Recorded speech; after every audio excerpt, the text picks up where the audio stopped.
Hello, this is Darren DePaul, the voice of Emperor Valkorion, and you're watching another video by Vulkk.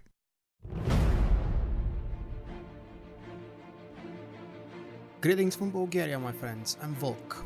If you've been present on my Patch Day livestream on 24th of August, you might have heard my short overview and analysis of the story of Crisis on Umbara after I finished the light side and the dark side run. I've decided to re-record a new video with some more hopefully organized, better organized thoughts and present them to you in this form of video overview. So I'm gonna go through the light side version of the story, the dark side version, and general thoughts. Let's actually start with the general thoughts. The story is way too short. However, I've been in this game long enough and then I knew what to expect from the story from BioWare for this patch. I was expecting a flashpoint with a couple of cutscenes, one before, one after, and maybe a few cutscenes in the flashpoint itself. It was actually good to see a flashpoint heavily integrated into the main story of the game. It doesn't matter at this point if I and you like the story. What matters to me is that this flashpoint is actually really connected and very much integrated into the story. You already probably know because I've mentioned it left and right in many videos by this time already. But the flashpoint is split into several different versions. The first time when you do the story, you have to actually complete 5.2, and then you do the 5.4 story version of the flashpoint. It's a solo mode, and you will see different and unique cutscenes depending on your previous choices, unless of course something bugs out. But you're supposed to see reactions from the traitor, from the Alliance traitor, and from your own character and other companions as well. Unique reactions depending on your past communications in between each other and your personal story. The story was interesting, not the best. The traitor was kind of predictable. Obviously, this is a review, so there are no issues if I mention who the traitor is. Yep, it's Theron. I personally was hoping that it would be Theron for the dark side version because it makes sense that Theron would be a spy for the Republic and would betray the dark side.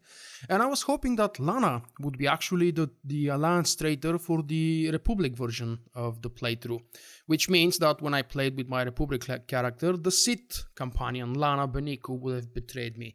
Theron and Lana have been together. If you remember, they forged the Alliance in the so-called Forged Alliances story arc, which began even before 3.0, before Revan.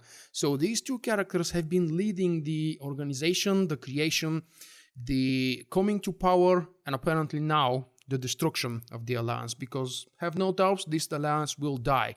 The story tells us that such an alliance does not exist for long enough, and we know that it will have an end, whether Theron and the Scions, or Theron and someone else, or someone else and the Scions will be the cause of the end of the Alliance. That we don't know yet. So my issues with the story relate mainly to the fact that for the light side, Theron is not exactly the ideal candidate. I was really hoping that it would be one person, as I've told you already, for the light side, another person for the dark side. That would have given us a huge amount of diversity. But then again, it would have also increased significantly the developing time that BioWare would require to produce this kind of a content. And the second issue I personally have is with the first big cinematic inside the flashpoint when the traitor is revealed, Theron shooting Lana. Lana didn't die. I mean, it's good. I don't mind. I like Lana, but it would have been way more dramatic if it was more like permanent, final conclusion, and one of the main companions would betray you, the other one would pass away. Wow, that would have been very, very dramatic. Second, what I'm wondering is for the dark side, in the same cinematic for the dark side, my Sith warrior choked Theron very successfully through the red barrier. And in this moment, I thought, okay, maybe there is something different happening here, but unfortunately, no. Second later, my character dropped him on the ground and allowed him to explain himself. Okay, that's cool. Even the ferocious Sith warrior marauder can be patient from time to time.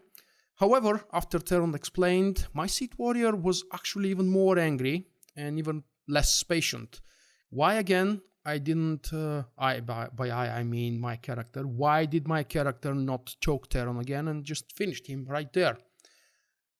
That was a very weak point. One weak point for the light side and one weak point for the dark side, just in my personal opinion. And again, let me conclude that I do enjoy the story and I did enjoy the flashpoint. The flashpoint was decently long or relatively medium long. If you do it solo with a stealth class, you could probably finish it in 20, maybe even 15 minutes, depending on your gear and your companion's gear. But if you do veteran mode run with random folks without a healer, it might actually span in over 40 minutes, maybe even an hour long, depending if you do the bonus boss. Don't forget the bonus boss. It actually gives a very decent reward in terms of the new currency, the new Alliance recon data tokens. The bosses inside the flashpoint are boringly easy for the story mode, but then again, it's nothing new. Nothing in story mode is really challenging anymore. And if you want challenge, you have to do the master mode. I actually like the idea for BioWare gating the flashpoint in group finder only, behind minimum item rating requirements of 242. I do like that idea. However, I'm afraid that with the flashpoint being released exactly in the middle of the summer, this might actually cause a huge problem for the current population in the game. On most servers, this flashpoint will probably become extinct or completely dead in a few days or maybe in a few weeks. I really hope that I'm not going to guess on this one. Let's go back onto the story, because I have still to mention the fact that we're at least, again, I'm hoping I'm wrong, but hey, I've been here long enough. I know BioWare, I know how they work, I think. And I don't expect continuation of this story in the next couple months, at least. We don't know yet many things about patch 5.5, but based on the current schedule, I don't expect 5.5 to land before, let's say, the end of September, maybe beginning of October. Who knows?